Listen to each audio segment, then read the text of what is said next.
Feels good. That's all the time I needed to fill.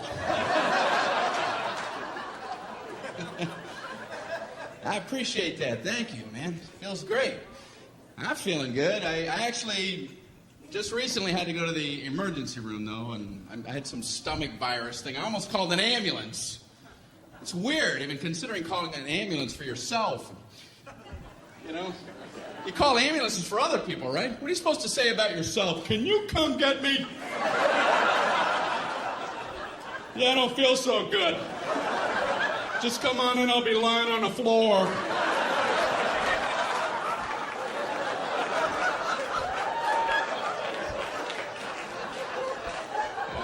I'm just looking at the phone going, I don't know how to do this. I don't know what to do. It was at night, so I drove myself to the emergency room. That's a nice, relaxing drive. No, after you. Merge, everybody merge. I'm only imploding.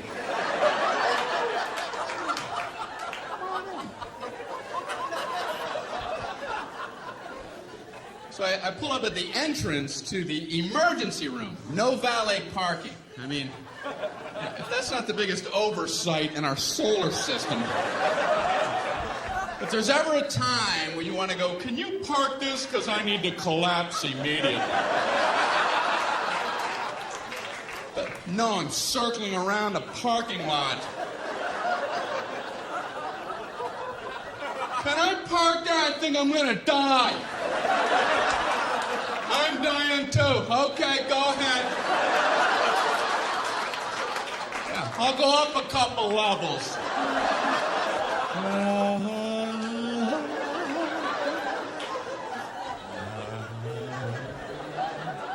Unbelievable. I don't care if you're driving yourself or someone else to the emergency room. You still want to get out and run in with them. Are you supposed to drop somebody off and go park a car? Okay, you go in. Tell him you're shot.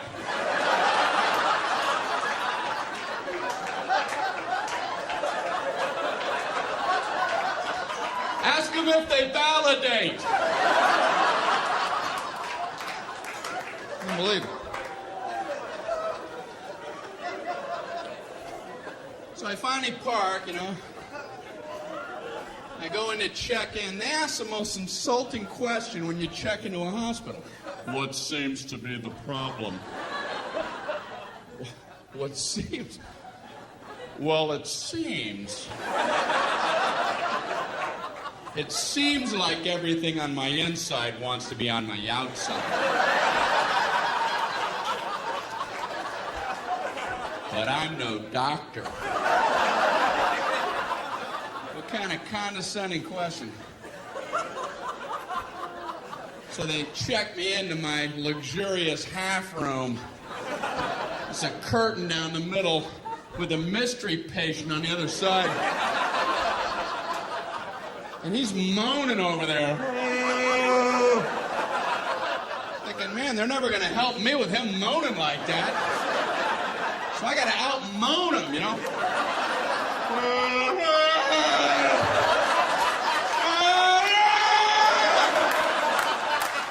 Quit moaning, we're all hurting. The whole floor is like a haunted choir. It's got to be hell to work in this environment.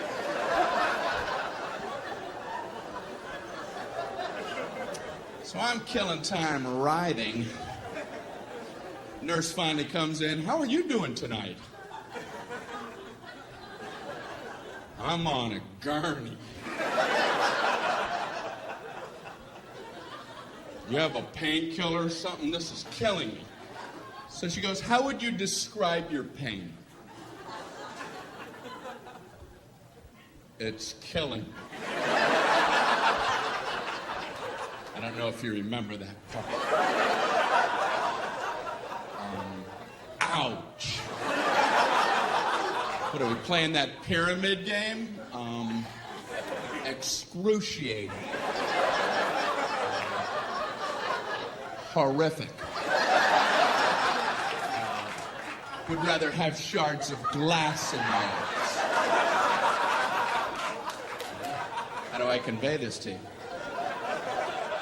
So she asks, how would you rate your pain? 4 stars. 2 enthusiastic thumbs up. She goes, how would you rate it on a scale of 1 to 10, with 10 being the worst? Well, you know, saying a low number isn't going to help you. Oh, I'm a 2. Maybe the high 1s. And you could give me a baby aspirin and cut it in half. Maybe a Flintstone vitamin and I'll be out of your hair. You can go 10 to all the 3s and 4s and such. If anyone's saying such ridiculous numbers. I couldn't bring myself to say 10, though, because I had heard the worst pain a human can endure is getting the femur bone cracked in half. And I don't know if that's true, but I thought if it is, they have exclusive rights to 10. And now I'm thinking, what was I worried about? Is there like a femur ward at the hospital? They would have heard about me and hobble into my room. Who the hell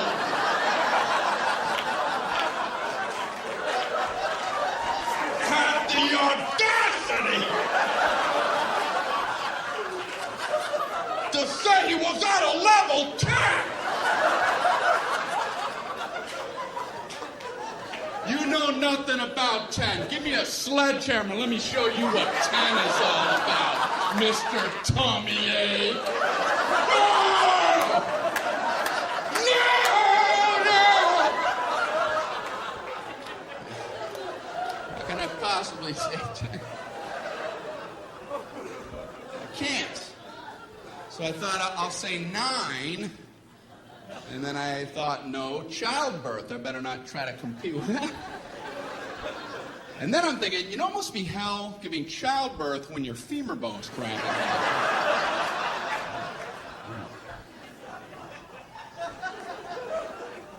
So I said, I guess I'm an 8. She goes, oh, okay, I'll be back. I'm like, oh, I blew it.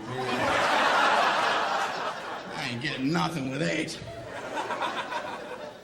But she surprised me. She comes in, she goes, the doctor told me to give you morphine immediately. And I'm like, morphine? That's what they gave the guy in Saving Private Ryan right before he died. I'm like, okay, I'm a 4. I'm a 0. I'm a negative 11-teen. Morphine. So they gave me morphine. Wow. All I know is about 15 minutes later, just for the hell of it, I was like, I'm an 8 again.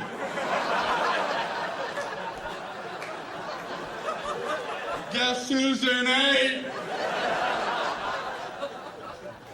And they finally checked me out. I'm walking down the hall going, say 8, say 8, say 8, say 8. Happy 8 Day.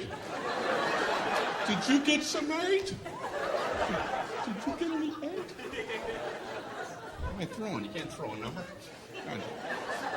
Johnny Appleseed. Did you get any 8 over there? I don't understand my own visuals. All right. Up here throwing numbers around. I'm fine now, I think. I don't know.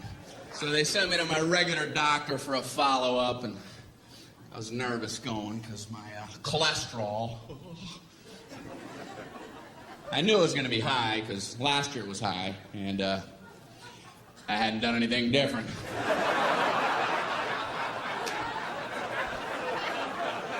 What are the odds your cholesterol is going to plummet for no reason? Come on, 200, come on! 337, how can that be? I had Burger King coupons in my pocket. It's inexplicable.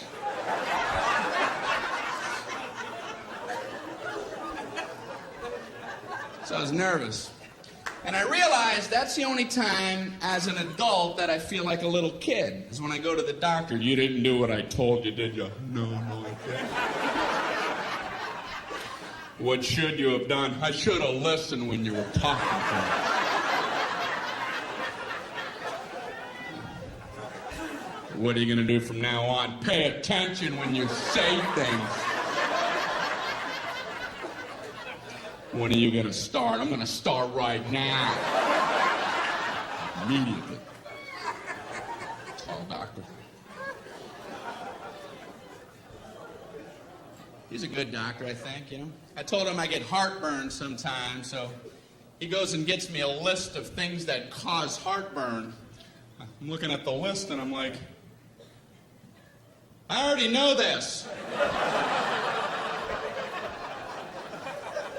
I know how to get it. That's like going into the hospital with a cannonball wound and they show you a list. Here's how you get cannonball wounds.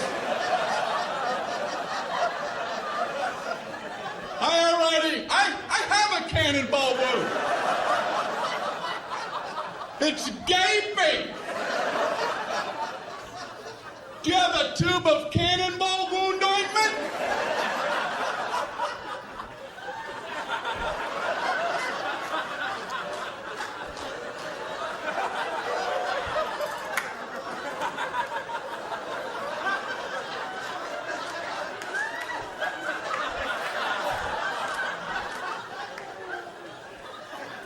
Number one, do not stand directly in front of a cannon.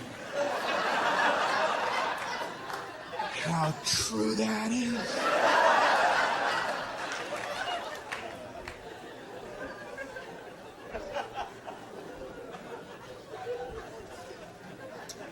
So, my doctor looks at me and says, you should probably drop a couple pounds there, Brian.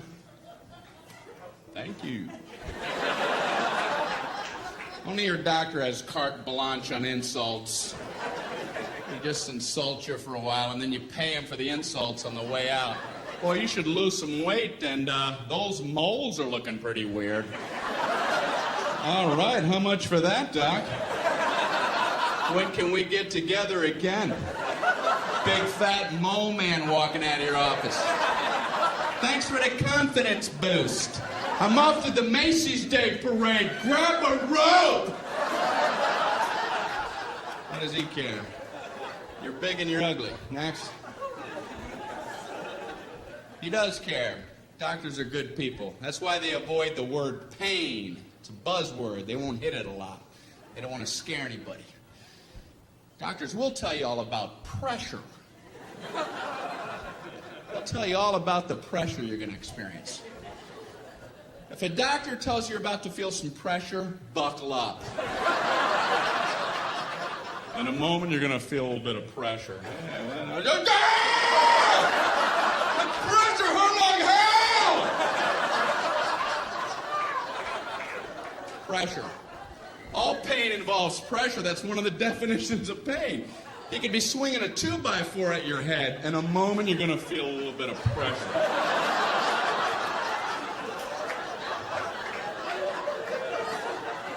Hey, bring it on. I'm good under pressure. I like pressure situations.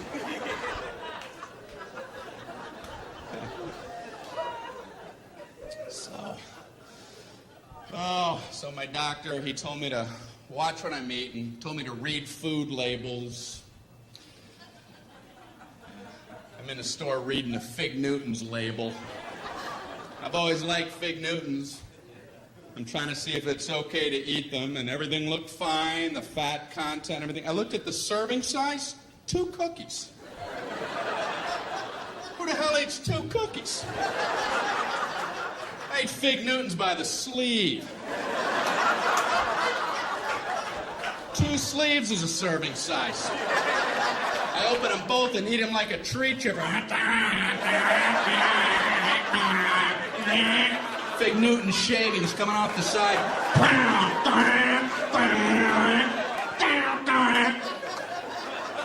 And I put a Newton catcher and empty that bag out as a snack. What the hell are they talking about? 2 Fig Newtons. They're the size of a postage stamp. You want another one? Well, I don't know. I've already had 2 whole entire Fig Newtons. Maybe I could try to muscle one more down, but I don't think I'm gonna. Right, I'm stuck. to the rafters. They're nuts. We got an ER here. We got a 3 Newton eater. How many did he have? What is he, nuts? Doesn't he read?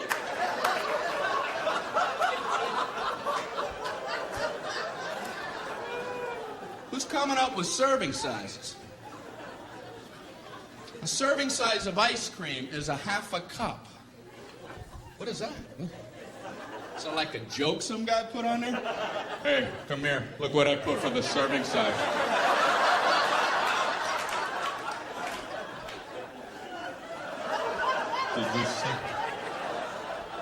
I just did it as a joke, but they're going out like that.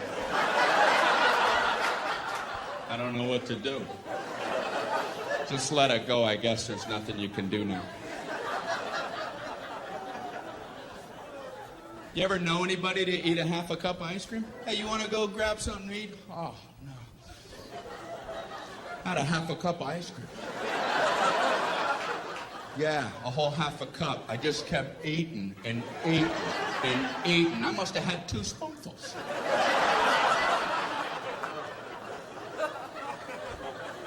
I think a serving size of ice cream is when you hear the spoon hit the bottom of the container. Clank, when you can't do this anymore. I even ripped the side. I'm not sure what they're talking about for the half a cup of ice cream. I have to lay off dairy, though. That's what my doctor threw in as I was leaving his office. Oh, and lay off dairy. I'm like, what the hell? What kind of blanket sweep is that? And no more happiness.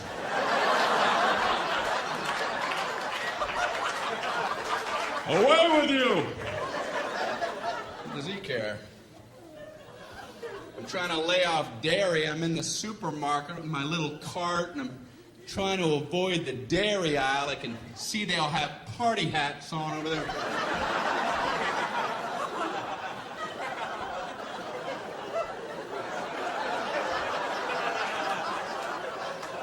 I'm in the juice aisle. Slooped over with juice people. Ugh.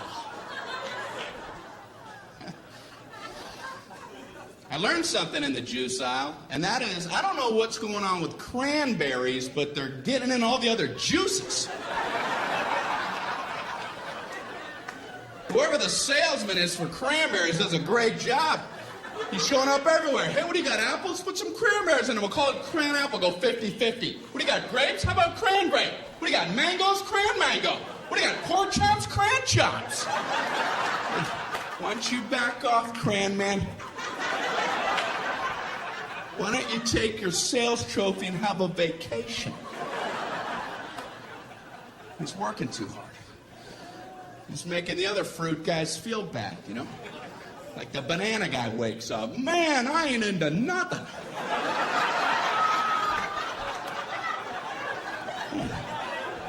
Cram man's all coupled up. You gotta get cracking, banana man. You gotta get on a stick. My doctor also told me to, eat more fruit. So I had some Pop-Tarts this morning. Nice thin layer in there. You ever look at a Pop-Tarts box? They have directions on there. Can there be a simpler food item than Pop-Tarts? Like if the directions weren't on there, would somebody, what the? How do I get that goodness in me?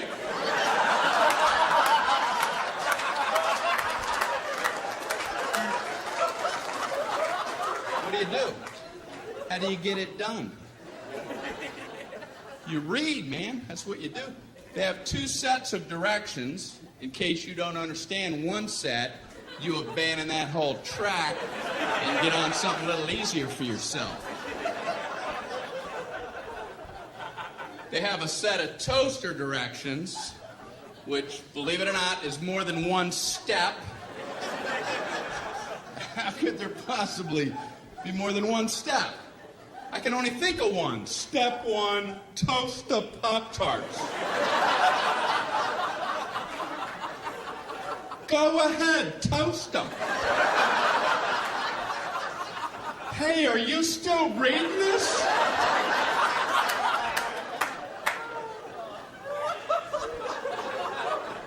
But they've managed to break them into smaller increments. These are some of the actual steps. I would love to be in the room watching somebody who has to consult these toaster steps. Okay, number one, remove pastry from pouch.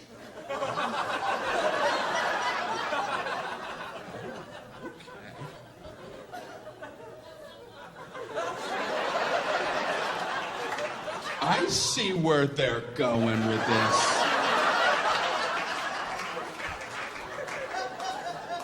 We're banging on all cylinders now. Number two, insert pastry vertically.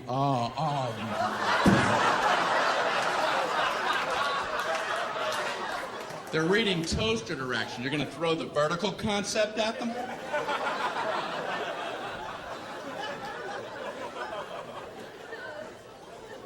Then they have a whole set of microwave directions. That just blew me away that you could actually microwave a Pop-Tart. I mean, how long does it take to toast a Pop-Tart? A minute? If you want them dark? People don't have that kind of time. Listen, if you need to zap fry your Pop-Tarts before you head out the door, you might want to loosen up your schedule.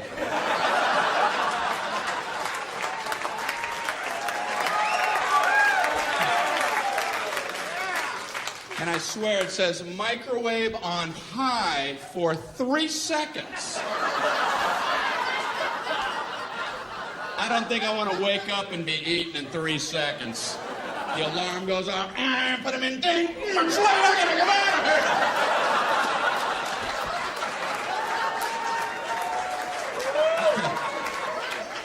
here. If you're waking, eating, and hauling in 3 seconds, you're booking yourself too tight.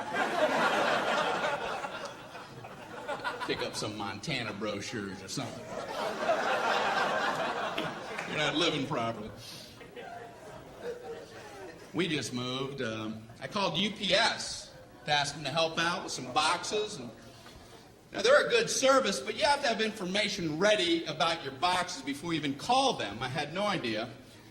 I called them up. Yeah, I have 10 boxes. If you come pick them up. We need to know the weight and the girth. Okay, goodbye.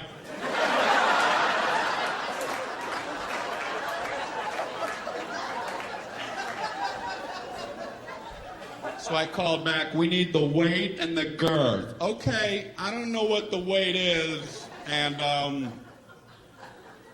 I don't know what girth means.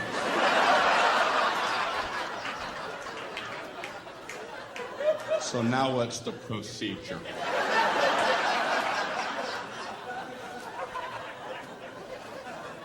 So this guy talks to me like I'm 4 years old. Well, do you have a bathroom scale? Yeah, but if I put the box on a scale, it's going to cover up the numbers! What do I take them off really quick?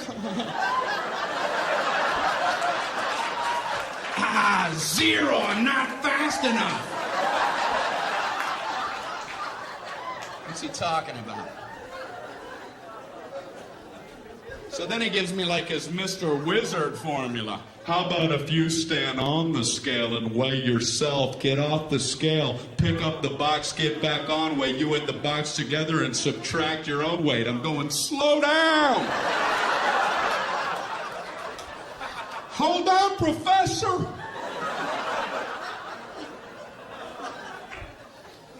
I know this guy's never tried this, because I tried it, and you still can't see the numbers.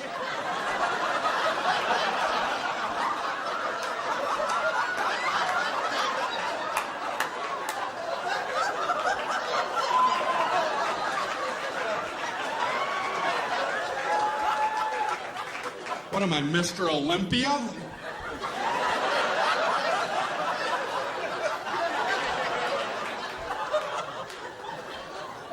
3 pounds.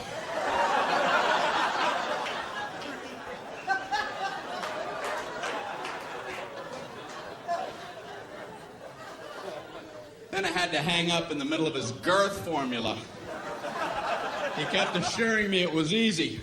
You know, the girth is very simple to figure out. You take the length and you double that by the smaller of the height after you triangulate the hypotenuse from the third side. And, okay, I gotta go. I'm getting another call. Yeah, I'm too stupid to talk to you. I just want to not be on with you any longer. So this is true. I figured I would call back and just make up some numbers, you know. Let them come out and pick them up. If it's wrong, I'll pay the difference. Just dispatch the truck. Please. So I called back. Yeah, I have 10 boxes, and no, I'm another guy. Yeah, and they all weigh exactly 22 pounds, and they'll have a girth of 3. 3 what? 3 girth units.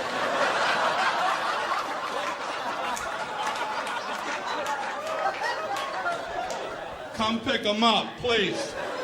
I'm begging you. They're boxes, and they're brown, and they have tape all on them. And they probably fit on a dolly. Why must you torture me?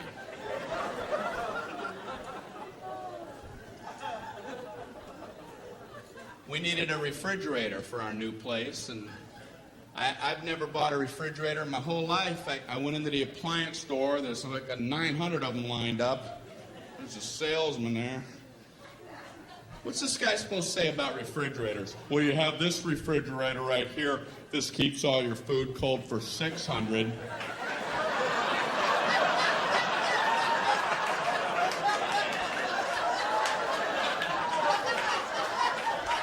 You've got this refrigerator. This keeps all your food cold for 800.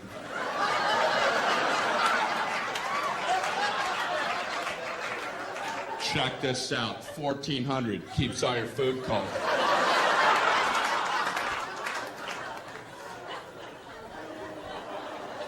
So this guy's working me on this one. I've never seen a guy work so hard. This one is a very nice refrigerator. It has a meats drawer. And what you do with that,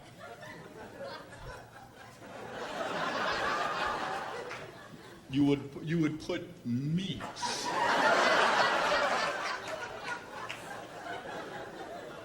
Whatever varieties that you would choose, these would be your meats. So there's no requirement on the types of meats. You could pick bacon,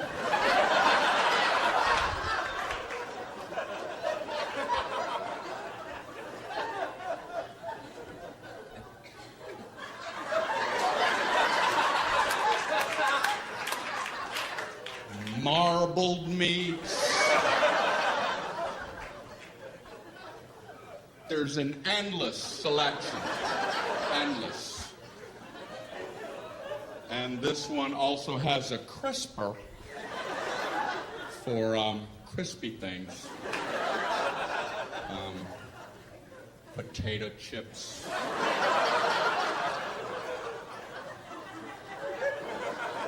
Look in the door when the door's open. This has an egg area.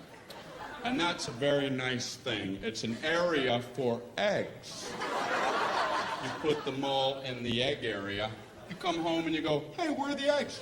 Right in the egg area.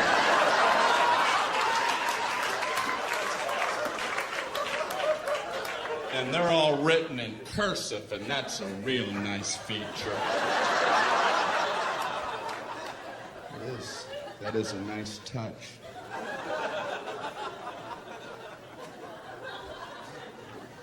We also had to get the phone turned on. I'm at my friend's house. I call the phone company. Can you turn on our telephone? Okay, it's going to be a problem. I figured.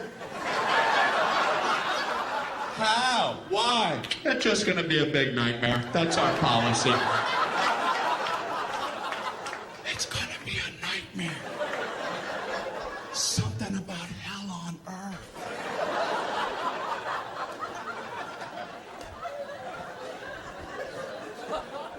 It's different than I thought. I didn't know how it worked, so I asked him, how does that work? Do we have to wait in our home for a few days for the phone people to come out?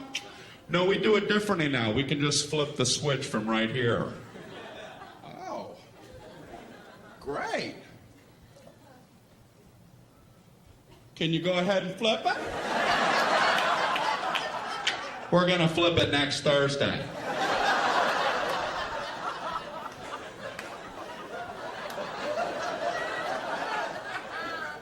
Can you flip it right now? We're going to flip it Thursday, late, or Friday, or sometime in November. Can you see it from where you're at? Can I come down and flip it? What do I know? I guess there's only one flip switcher and he has a lot to get to.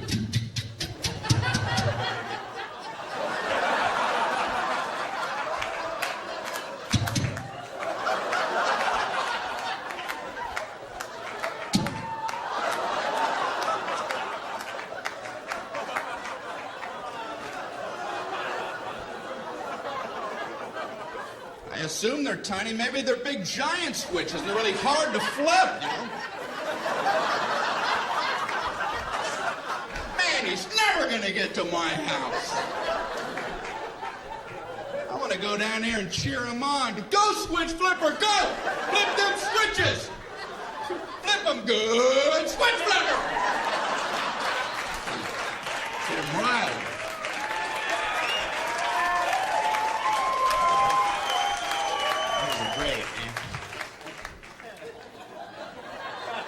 So I had to use a phone to book the flight to come here, and the reservationist gave me a confirmation code. And Mike, I'm an idiot. She gives it to me like this. Mr. Regan, your confirmation code, jot this down. It's B as in boy. Oh, okay.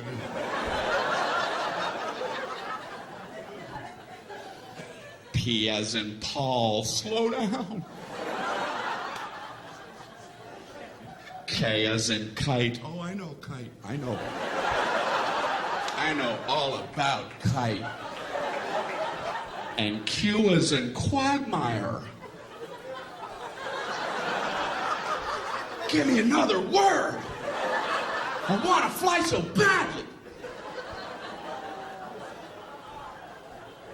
I called back to confirm the flight. She wanted to know the confirmation code. I don't know about you, but I feel like an idiot trying to quickly come up with words for letters. I'm panicking on a phone. The confirmation code, it's B as in, oh man, baked beans.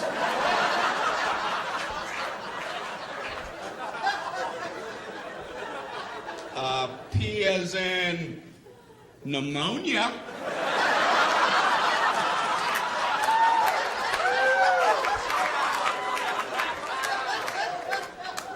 K as in Gaddafi. And Q as in Gaddafi.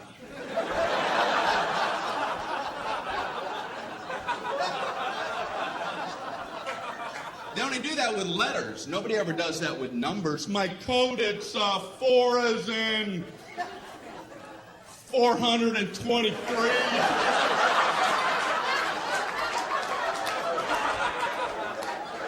2 as in 2,941. No, 47.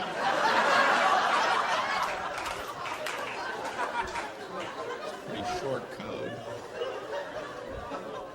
Sometimes you'll get a confirmation code that includes zeros and O's.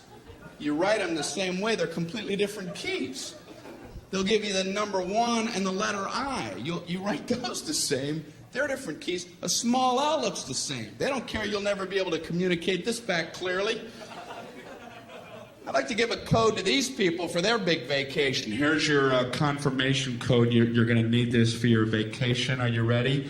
Okay, it's 111000I100001I small L.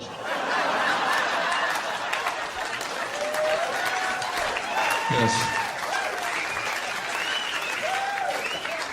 Bon voyage.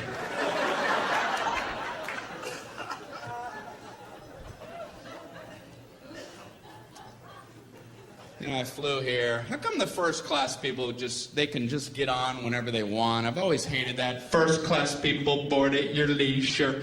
Take your time, first class people. Coach people, no, wait, sit, scuzz. Wait, little piggies.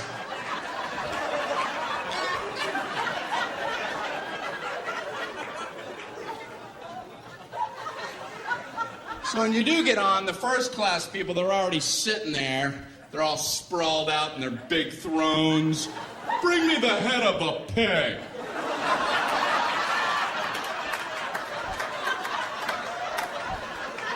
And a goblet of something cool and refreshing. Anyone have a fiddle? Make someone from Coach fiddle for me. Amuse me. They have fiddles in the overhead racks up there. You're not allowed to even use their bathrooms. The bathrooms up front are for our first class passengers. The coach bathrooms are located at Newark Airport. Concourse C. Concourse C, ladies and gentlemen. So when you do board, the first class people, they're sitting there. A lot of them are working as you're boarding. They have computers out and calculators. They're looking up at you like, hey, we're making money right now. Right now we're making money. Go, get in the back. Close that curtain. I don't want to see it. Even in my peripheral. Huh? Snap it shut. What's the matter with us? They gotta cover us up with a tarp. And you go in the back, everybody has coloring books. Hey, come here, where was you? Where was you at? You're in the middle, and there's 9 of us, and you're in the middle, and we have all the armrests, so you gotta sit like this. You gotta figure out a way to eat your snack while your elbows are touching. You gotta learn how to twist your little plastic utensil.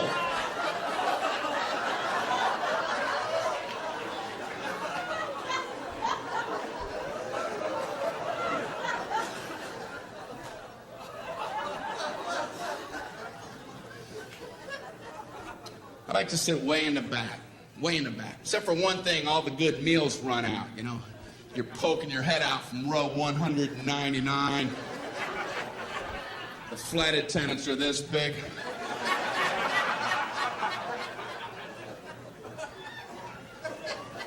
You can hear the good meals getting snagged. We have a turkey sandwich, a chicken quesadilla, and a cold fish head. I'm just...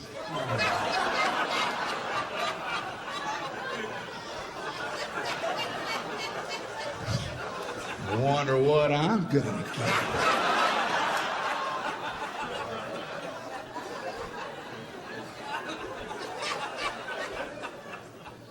So when they get to the back of the plane, they have to do that flight attendant psychology game and pretend like the good stuff never even existed. It never even was. Would you like a nice cold fish head? They're frozen solid, frozen head of fish. The eyeballs in there and the skeleton's coming out. It comes with a turnip and a spork.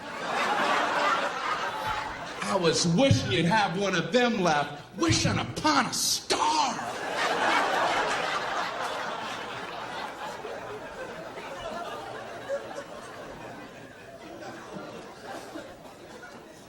But I admire flight attendants, man, I really do. They put up with a lot of garbage from people. Have you ever been sitting in your seat and you see somebody trying to fit something in the overhead rack that you know ain't going in there like in a million years? They have like a mattress and a lamp. You're looking at them like, what kind of perception problems does this guy have? And the flight attendants are always nice. They always run up and act like it might maybe fit. You know, oh, I don't know if that's going to get up there. We can check it for you, you moron. I know that's what they want to say. I would last about 8 seconds at that job. I'll just get up there. Does that look like it's going to fit? You have this much room, you have a dead yak. Are you okay? You don't see all these people jammed up waiting on you? You don't see any of that, is it?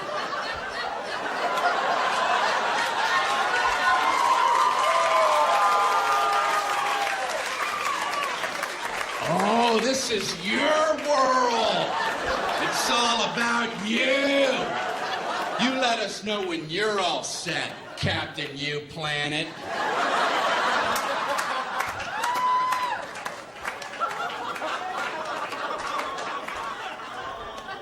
And I feel bad for the gate agents because they try to get the boarding process to run smoothly, but no one will listen to them.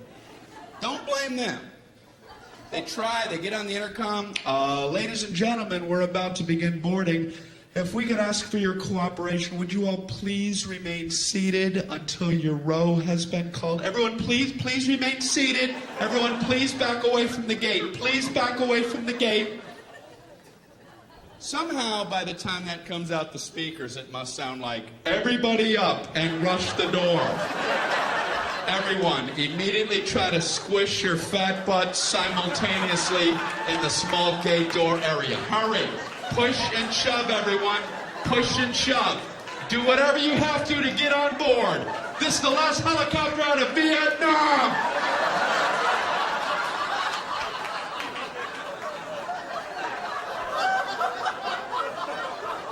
I'm embarrassed to be human. I want to get on! You're gonna get on. I want to get on before everybody else!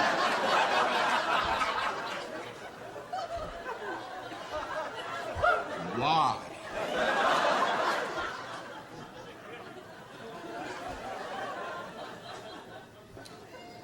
Human beings, man. I'm sure you've been at airports with the moving sidewalks.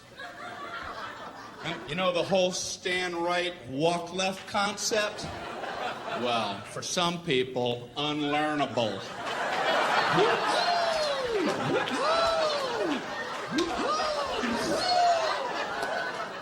You ain't getting it in, no matter how much stimuli you offer.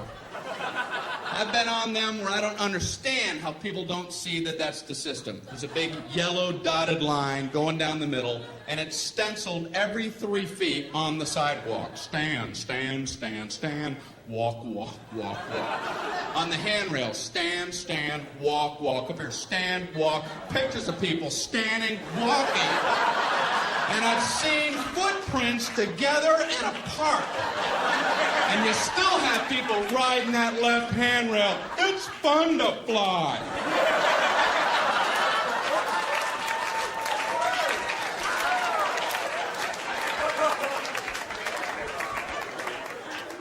Watch them close, because they're the ones at the end of the moving sidewalk.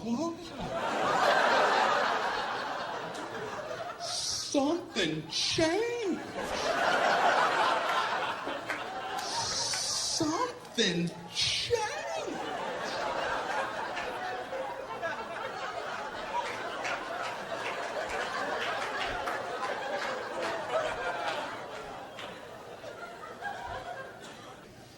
I'm trying to get into inventing, and that's hard.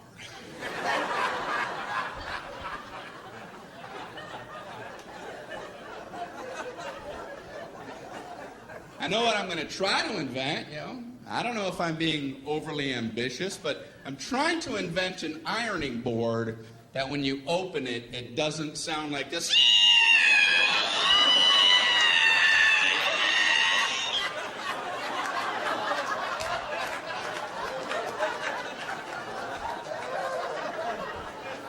Every ironing board I've ever opened sounds like a witch being boiled in oil.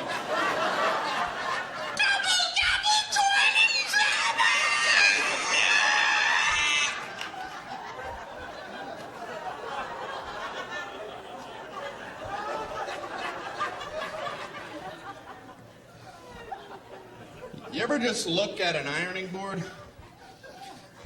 Can you imagine getting that approved in today's safety-conscious world? What did you want to get an approval on? I call it an ironing board. I want to have like a surfboard-shaped device about this high, and I want to support it with two thin crisscrossing poles so the center of gravity is precariously high. So the slightest nudge would be sure to topple it.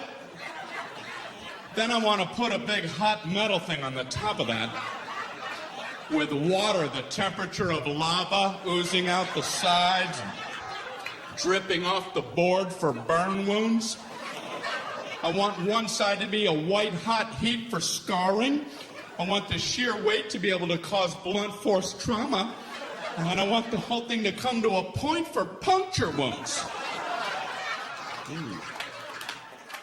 Oh. It seems a little unsafe for adults. I'm not finished. I want a cord coming down so get the toddlers involved.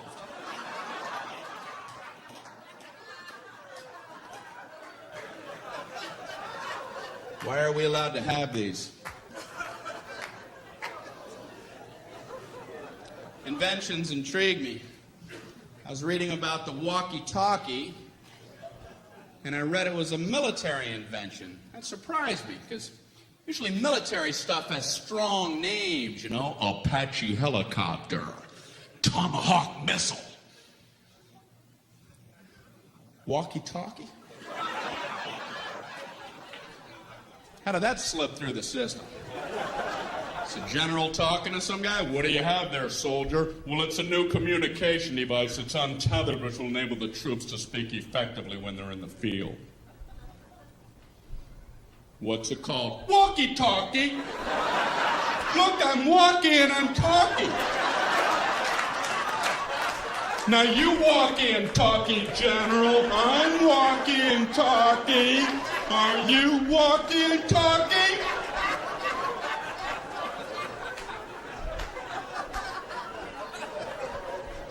I like it, soldier. What's this explosive device? The whammy-kablammy. And this is the Rudy Tooty aim and shoot.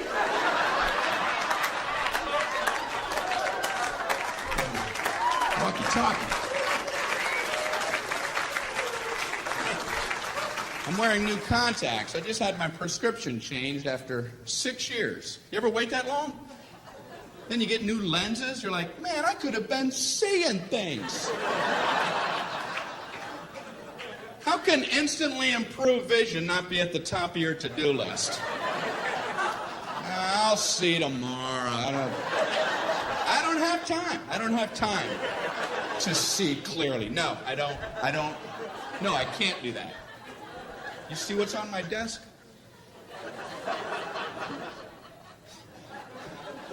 So I go in for the eye exam. I don't know about you, but I concentrate like crazy during the eye exam.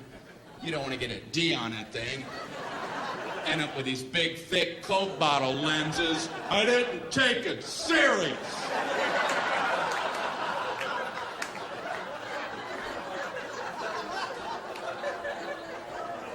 Are you still in here?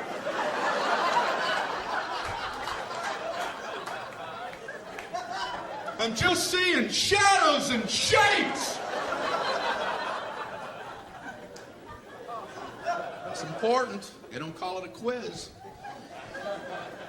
So I go in there, I sit in that big chair. He slides that big giant thing on my face. Are these my glasses? What happened? happened to me? That'd be a hell of a pair of glasses. Do I like it better like this or like this? I like this one, but I want to see that one again. That one's pretty good, but let's go back to that one. Click, click, click, click, click, click, click. I hate that test because I can't commit. I can feel my eye doctor losing his patience with me. Let's try it again, Brian. Which one do you like better, number 1 or number 2?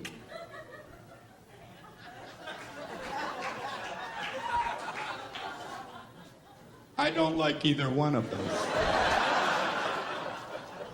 Yeah, but that wasn't the question I asked, was it? I asked you which one you like better, and I was careful to phrase it that way. So why don't you keep that in mind while we try it yet again? Which one do you like better, number 1 or number 2?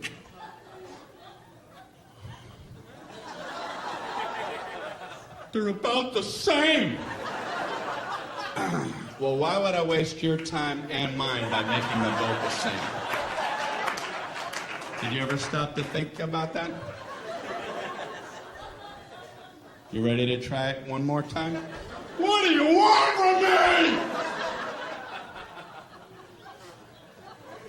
Way too much pressure during that entire exam.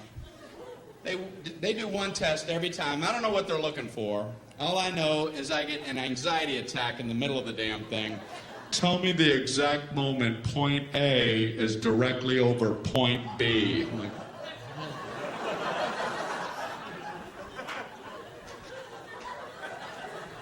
now! No, now! Now! Then! I don't know when it happened. I'm worried if I'm off by an 1/8 of a second, I'll get these big, giant Hubble coming attraction glasses. Oh, you must have messed up that A-B test. Did I ever? Grand opening. What are they helping me with? My ability to watch cars pass on the highway? They pass now! And they pass now! Man, how do you do it?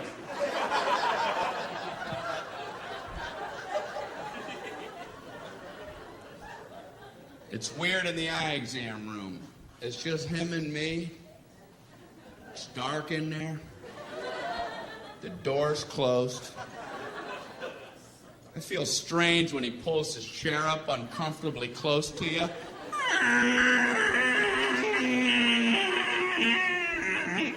He's like this far from my face. He shines his goofy light into my eyes for about an eternity.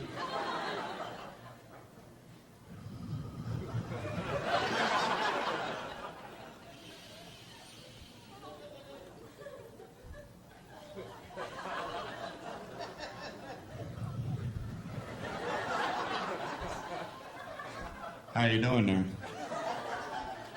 I'm a little uncomfortable.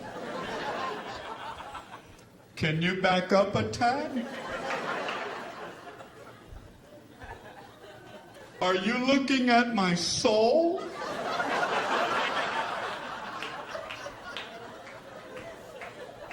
You want a Tic Tac?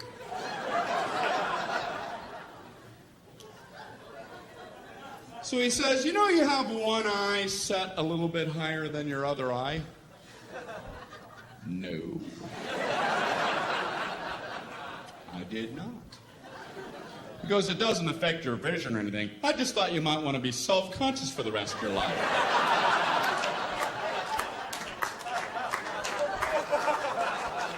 I went out to my car mirror. Am I some kind of monster?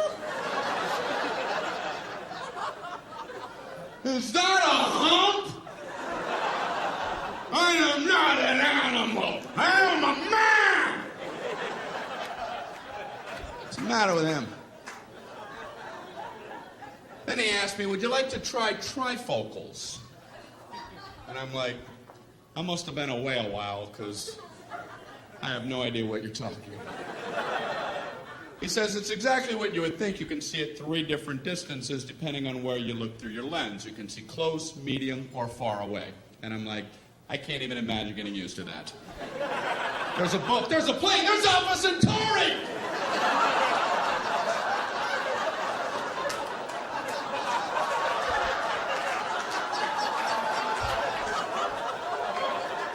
Do people need this kind of range? Is that a fly in my nose? Is that a comment? I'm actually kind of quiet off stage. A lot of people don't realize that. I was at a dinner party recently. A bunch of people that I don't know.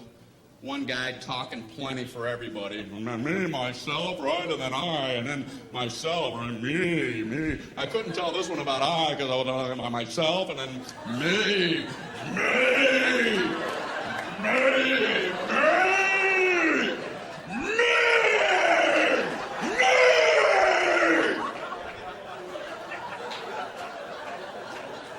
Beware the me monster. So I tried to jump in with a little story. I don't want to just sit there the whole night. Right when I'm done with my story, this guy goes, "That ain't nothing." Oh, well, didn't mean to waste everybody's time. Telling my nothing story. Here, let Marco Polo speak. He's back with tales of adventure. My story ain't nothing. Maybe it wasn't, because I made the mistake of trying to tell a story about having only 2 wisdom teeth pulled, and I learned a lesson. Don't ever try to tell a 2 wisdom tooth story, because you ain't going nowhere. The 4 wisdom teeth people are going to parachute in and cut you off at the pass. Halt! Halt with your 2 wisdom tooth tail. You will never complete one. Trust me. I'm trying to tell my story. You know, I had some wisdom teeth pulled. I had 4 pulled. Oh, okay.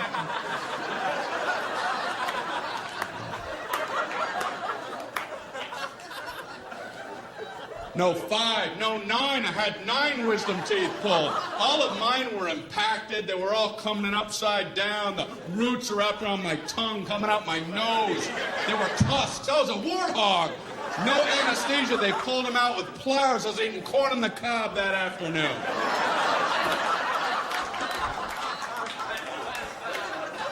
Pin the blue ribbon upon his chest. That knocks the socks off of my wisdom tooth tail.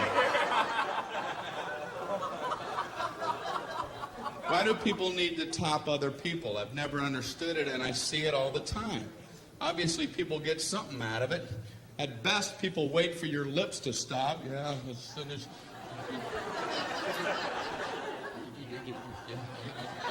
Okay, yeah, you, me!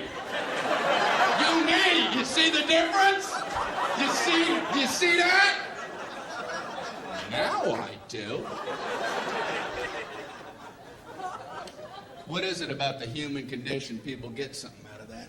That's why I have a social fantasy. I wish I was one of the 12 astronauts who have been on our moon. They must love knowing they can beat anybody's story whenever they want. They can sit back quietly at a dinner party while some other person, some me monster's doing his thing, and let him go. Let him run with the line while you be quiet. Oh, really? Let him have his moment. Yeah, I'm a big traveler. I have my business. I got my own global enterprise I got to check. You know, driving in the Autobahn because I keep a fleet of sports cars over in Zurich. You know, get this Swiss account that I got to check it. Mount Kilimanjaro expedition might have to cancel that. You know, runways in Aspen are a lot shorter the first time you go in there. The Pacific Rim Company are going to try to take that over. And global enterprise.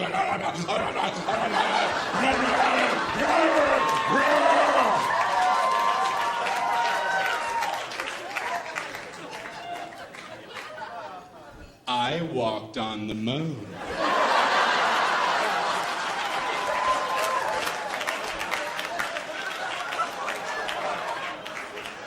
Well, you have the floor, Moonwalker. You know, you mentioned driving on the Autobahn. That reminded me. Once I was driving in the Sea of Tranquility. In my lunar rover. And I, too, was worried about our speed till I remembered, wait, we're the only ones on the moon.